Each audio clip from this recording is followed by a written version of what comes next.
ராணி நேயர்களுக்கு வணக்கம். இன்னைக்கு நம்ம வந்திருக்க இடம் என்ன அப்படின்னா அப்பல்லோ ஃபர்டிலிட்டி சென்டர் தான். ஃபர்டிலிட்டி ரிலேட்டடாக நமக்கு நிறைய கேள்விகள் இருக்கும், நிறைய பயமும் கூட இருக்கும். ஆனால் நம்ம கூகுளில் சர்ச் பண்ணோம் அப்படின்னா நமக்கு நிறைய இன்ஃபர்மேஷன்ஸ் தான் கிடைக்கிது. அதை எதை நம்ம ஃபாலோ பண்ணணும், எதை பண்ணக்கூடாது அப்படின்ற ஒரு புரிதல் இல்லாமல் நிறைய நம்ம தவறுகள் தான் செஞ்சுட்டு இருக்கோம். ஸோ எதை சரியாக செய்யணும் அப்படின்றத கேட்டு தெரிஞ்சுக்கிறதுக்காக இன்னைக்கு நம்ம கூட டாக்டர் அப்துல் பாசித் தான் இணைஞ்சிருக்காங்க. அவங்க கிட்ட நம்ம நிறைய கேட்டு தெரிஞ்சுக்கலாம். ஹாய் டாக்டர், வணக்கம். எப்படி இருக்கீங்க? நல்லா இருக்கேன் டாக்டர். எனக்கு ஃபர்ஸ்ட் ஒரு கேள்வி, ஐவிஎஃப் அப்படின்னா என்ன டாக்டர்? இப்போ ஐவிஎஃப் என்ன அப்படின்னு தெரியறதுக்கு நம்ம முதல்ல நேச்சுரல் ப்ரெக்னென்சி எப்படி ஆகுதுங்கிறத தெரிஞ்சுக்கணும். இப்போ நார்மலாக ஒரு லேடிக்கு நம்ம வந்து டே 2 இல்லைன்னா டே 3ல ஸ்கேன் பண்ணி பார்க்கும்போது ஓவரீஸில் நம்மளால சின்ன சின்னதாக முட்டைகளை பார்க்கலாம், சரியா?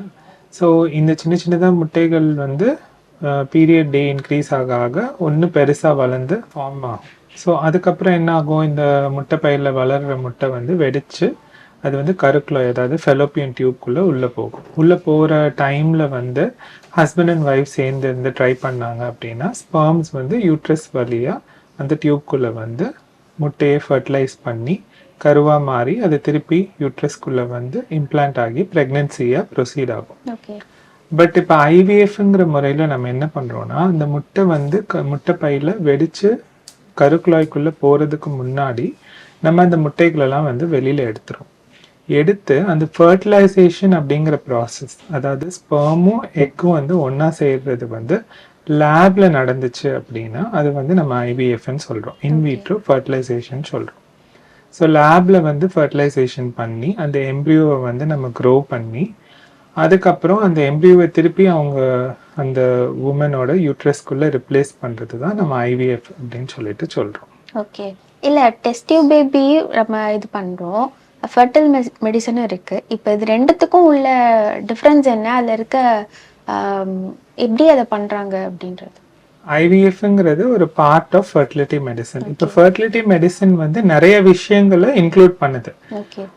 என்னென்ன அப்படின்னு பார்த்தோன்னா, இப்போ நார்மலாக வந்து ஒரு கப்பிள் வந்து மெடிசன்ஸ் எடுத்து நேச்சுரலாக ட்ரை பண்ணுறாங்க, வெறும் ஸ்கேன் மூலமாக ஃபாலோ அப் மட்டும் பண்ணி நம்ம வந்து நேச்சுரலாக ட்ரை பண்ணுறாங்கன்னா அதுவும் ஃபர்டிலிட்டி மெடிசனுக்குள்ளே தான் வரும்.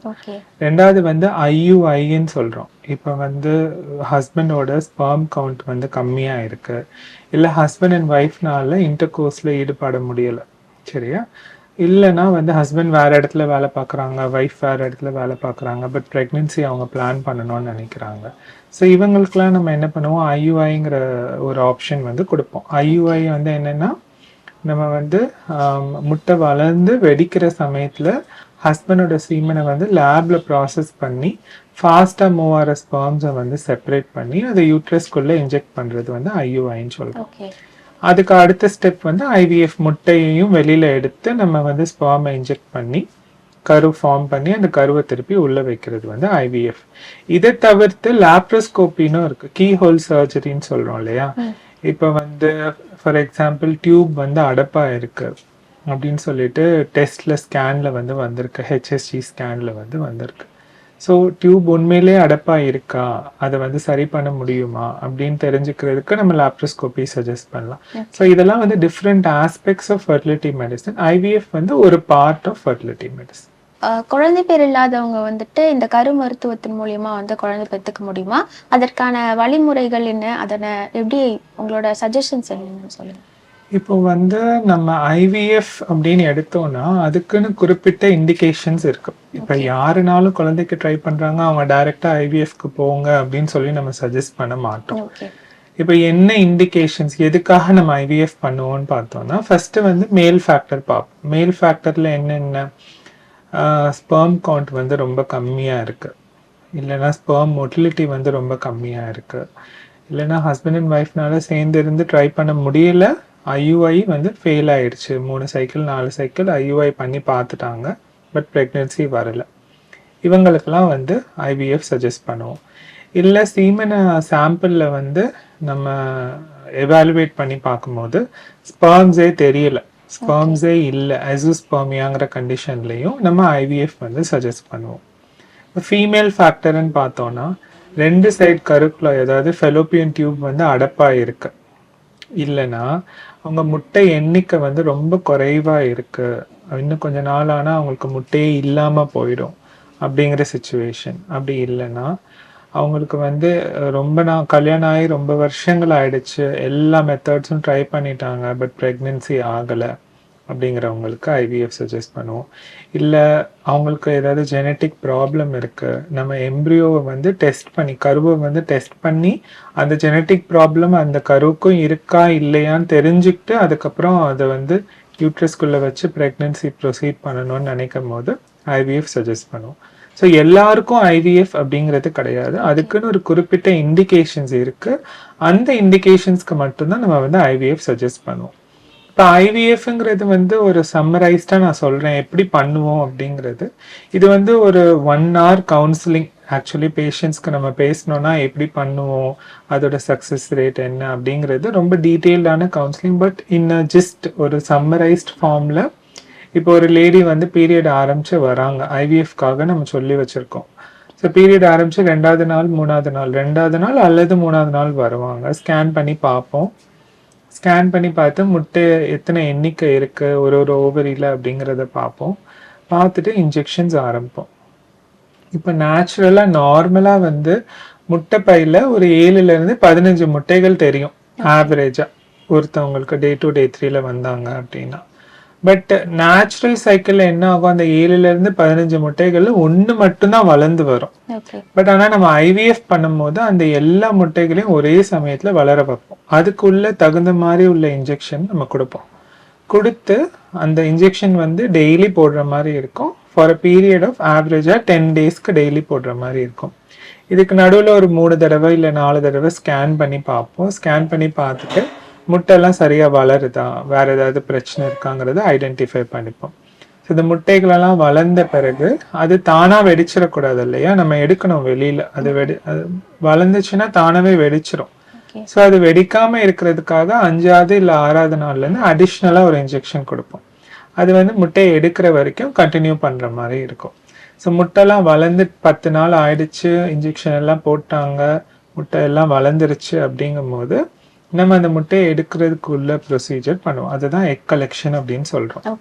ஸோ அந்த எக் கலெக்ஷன் வந்து டே கேர் ப்ரொசீஜர் தான். காலையில் வந்துட்டு சாயங்காலம் வீட்டுக்கு போயிடலாம். ஹாஸ்பிட்டலில் ஸ்டே பண்ணணும்னு அவசியம் கிடையாது. பெயின் எல்லாம் எதுவுமே இருக்காது, அனஸ்தீசியா கொடுத்து பண்ணுறனால. அவங்க வந்து ப்ரொசீஜர் பண்ணி ஒரு 1 hourல எந்திரிச்சு நடந்து ரெஸ்ட் ரூம் போய் சாப்பிட்டு ஒரு 2-3 hours டிஸ்சார்ஜ் ஆகிடுவாங்க. இதில் வந்து வயிற்றுல கட்ஸ் பண்ணி எதுவும் எடுக்கிற மாதிரி கிடையாது. அடி வழியாகவே வெஜைனல் ஸ்கேன் மூலமாகவே ஒரு லாங் நீடில் பாஸ் பண்ணி நம்ம ஓவரீஸ்லேருந்து முட்டையெல்லாம் வெளியில் எடுத்துருவோம். எடுத்த பிறகு தான் நம்மளுக்கு வந்து முட்டையோட குவாலிட்டி எப்படி இருக்குது, முட்டையோட மெச்சூரிட்டி எப்படி இருக்குது எல்லாமே தெரியும். தெரிஞ்ச பிறகு நம்ம அந்த முட்டைகளை வந்து ஹஸ்பண்டோட ஸ்பெர்ம் சாம்பிள் வச்சு இன்ஜெக்ட் பண்ணிடுவோம். அதுதான் ஃபர்டிலைசேஷன் சொன்னேன் நான் உங்களுக்கு. அதுக்கப்புறம் வந்து அந்த கரு வந்து லேப்ல ஒரு 6 days வரைக்கும் க்ரோ பண்ண வைப்போம். வச்சு எம்ப்ரியோஸை ஃப்ரீஸ் பண்ணிடுவோம். யூஸ்வலாக வந்து அதே சைக்கிளில் நம்ம முட்டையை எடுத்த சைக்கிள்லேயே நம்ம வந்து கருவை திருப்பி யூட்ரஸில் வச்சோன்னா அது ஃப்ரெஷ் ட்ரான்ஸ்ஃபர்ன்னு சொல்லுவோம். இல்லைன்னா ஒரு சைக்கிள் ஸ்கிப் பண்ணிட்டு பீரியட்ஸ் எல்லாம் வந்து அடுத்த சைக்கிளில் ட்ரான்ஸ்ஃபர் பண்ணோன்னா அது ஃப்ரோசன் ட்ரான்ஸ்ஃபர்ன்னு சொல்லுவோம். இப்போ ஃப்ரெஷ்ஷுக்கும் ஃப்ரோசனுக்கும் நிறைய அட்வான்டேஜஸ் டிஸ்அட்வான்டேஜஸ் இருக்குது. யாருக்கு என்னென்ன பண்ணுங்கிறதுக்கு அது ஒரு தனி இண்டிகேஷன்ஸ் இருக்குது. ஸோ அதை பற்றி நான் டீட்டெயில்டாக சொல்லலை. பட் ஆனால் இதுதான் வந்து ஒரு ஐவிஎஃப் சைக்கிளோட ஒரு சம்மரி. ஓகே. இப்போ ஐவிஎஃபோட சக்ஸஸ் ரேட் எந்த அளவுக்கு இருக்குது டாக்டர்? ஐவிஎஃபோட சக்ஸஸ் ரேட் வந்து இன் ஜென்ரலாகவும் எடுத்துப்போம், ஸ்பெசிஃபிக்காகவும் எடுத்துப்போம். 2 விதமாக பார்க்கணும்.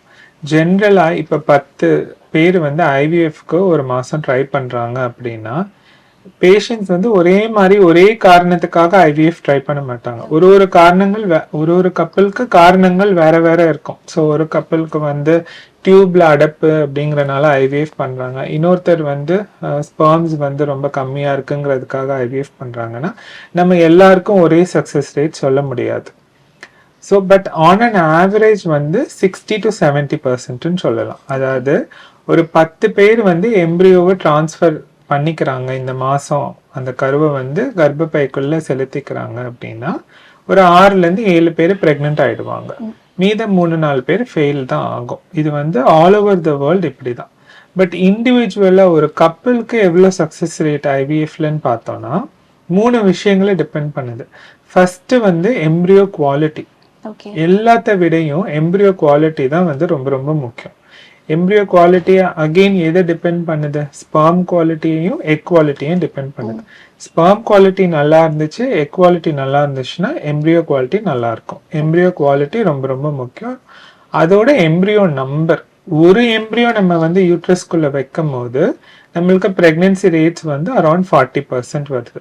இதே நம்ம 2 எம்ப்ரியோ வந்து யூட்ரஸ்குள்ள ரிப்ளேஸ் பண்றோம் அப்படின்னா 70% கிட்ட வருது பிரெக்னன்சி ரேட்ஸ். ஸோ நம்ம எம்ப்ரியோ குவாலிட்டி எம்ப்ரியோ நம்பரும் ரொம்ப ரொம்ப முக்கியம். ரெண்டாவது வந்து யூட்ரஸ்க்குள்ள உள்ள அந்த எண்டோமெட்ரியம், உள் சுவர்ன்னு சொல்றோம், அந்த லைனிங் வந்து நல்லா இருக்கணும். அதுல யூட்ரஸ் லைனிங்லயோ எதுவும் ப்ராப்ளம் இருக்கக்கூடாது. இது ரெண்டும் நல்லா இருக்கு அப்படின்னா மூணாவது வந்து டெக்னிக், அந்த எம்ப்ரியோ டிரான்ஸ்ஃபரை எவ்வளோ ஸ்மூத்தா நம்ம வந்து பண்றோம் அப்படிங்கிறதும் முக்கியம். எம்ப்ரியோ டிரான்ஸ்ஃபர் அப்போ ரொம்ப டிஸ்டர்ப் பண்ணி, யூட்ரஸை ரொம்ப டிஸ்டர்ப் பண்ணி, இல்லை ரொம்ப ஹார்ஷா, இல்லை வந்து ரொம்ப ரஃப்பாக நம்ம வந்து டிரான்ஸ்ஃபர் பண்ணுறோம், ரொம்ப ப்ளீடிங் ஆகுது, ரொம்ப டிஃபிகல்ட்டாக இருக்குனாலும் எம்ப்ரியோ டிரான்ஸ்ஃபர் ஃபெயில் ஆகிடும்.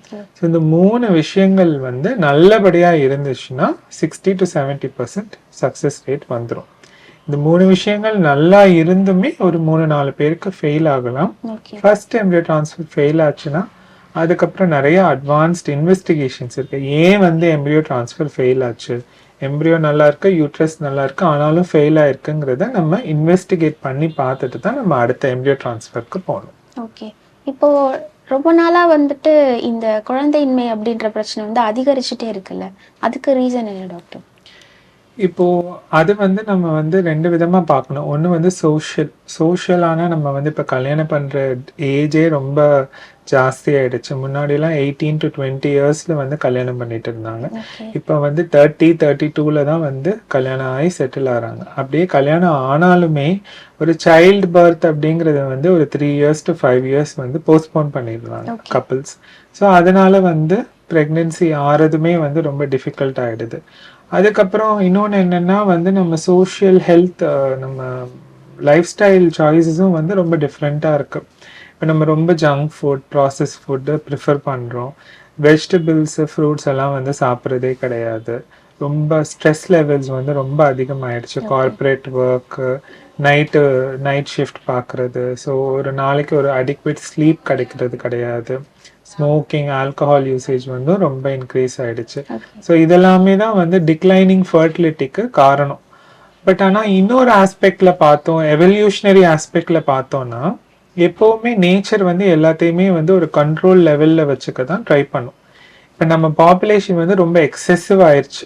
ஸோ நேச்சர் வந்து அதை வந்து எப்படி கண்ட்ரோல் பண்ணணும்னு ட்ரை பண்ணும்போது இந்த மாதிரி விமெனுக்கு பாலிசிஸ்டிக் ஓவரி இருந்தால் எக்கு சரியாக ஃபார்ம் ஆகாது. மென்னுக்கு வந்து ஸ்பெர்ம் பேராமீட்டர்ஸ், சீமன்ல வந்து ஸ்பெர்ம் கவுண்ட் வந்து குறைஞ்சிக்கிட்டே வருது. இப்போ ஒரு 25 வருஷத்துக்கு முன்னாடி பார்க்குற ஆவரேஜ் சீமன் பேராமீட்டர்ஸும் ஸ்பெர்ம் கவுண்ட்டும் இப்போ இருக்கிறது குறைஞ்சிருக்கு. அதே மாதிரி நிறைய விமெனுக்கு இப்போ பாலிசிஸ்டிக் ஓவரிஸ் வருது. இல்லை நிறைய விமெனுக்கு வந்து எக் கவுண்ட் வந்து ரொம்ப சின்ன வயசுலேயே ரொம்ப கம்மியாயிடுது. ஸோ இதுக்கெல்லாம் என்ன காரணம்னே நம்மளால கண்டுபிடிக்க முடியல. Although life style choices, food habits வந்து நம்ம சொன்னாலும் எவல்யூஷனரியா வந்து இது maybe it's nature is trying to control our population, அதனால அந்த மாதிரி இருக்கலாமா, இல்லை ஒரு எவல்யூஷனரி ஆஸ்பெக்டா இருக்குமா அப்படிங்கிறது ஒரு குவெஸ்டின் மார்க் தான். பட் மேஜரா நம்ம ஃபர்டிலிட்டி நம்ம கையில தான். ஸோ நம்ம ப்ராப்பரா வந்து அதை இவால்வேட் பண்ணிக்கணும், நம்ம ஃபேமிலியை வந்து பிளான் பண்ணிக்கணும். நம்ம பேபிஸ் வேணும்னு நினைச்சோம் அப்படின்னா அதை இவால்வேட் பண்ணி பிளான் பண்ணி பண்றது பெட்டர். இப்போ ப்ரெக்னென்ட் ஆகுறாங்க, அவங்க வந்துட்டு அந்த டைம்ல என்ன ஃபுட் ஹேபிட்ஸ் வந்து ஃபாலோ பண்ணணும், அதுக்கப்புறமா என்ன ஃபாலோ பண்ணணும் அப்படின்னு சொல்லுங்க டாக்டர்.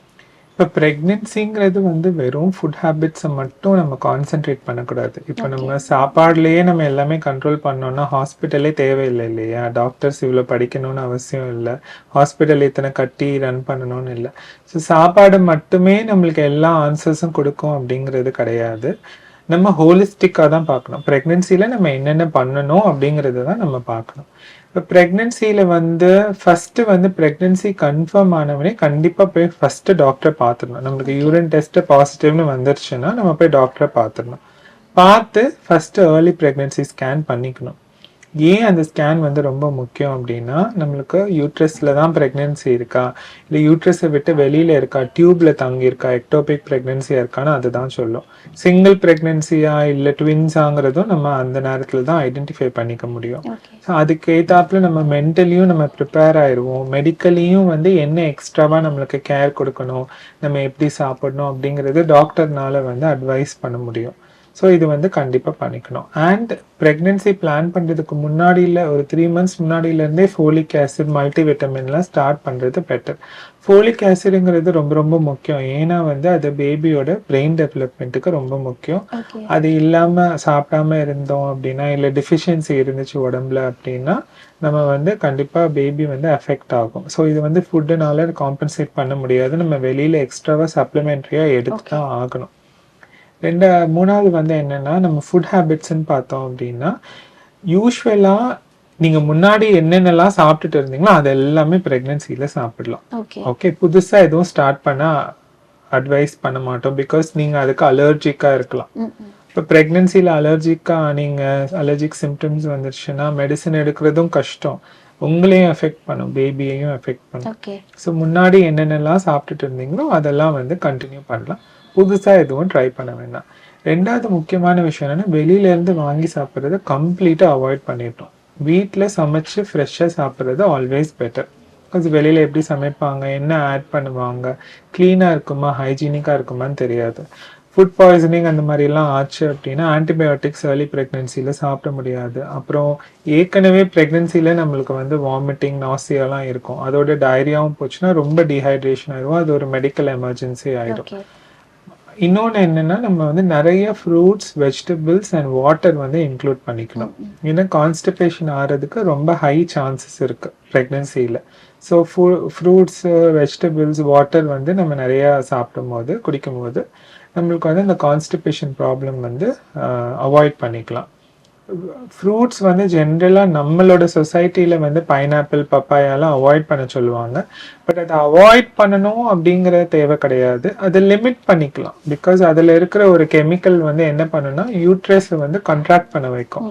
ஸோ ஒரு கிராம்பி பெயின், மிஸ்கேரேஜ் அந்த மாதிரி ரிஸ்க் இருக்கலாம் அப்படின்னு சொல்லிட்டு சொல்கிறாங்க. பட் ஆல்தோ எவிடன்ஸ் கிடையாது அதுக்கு.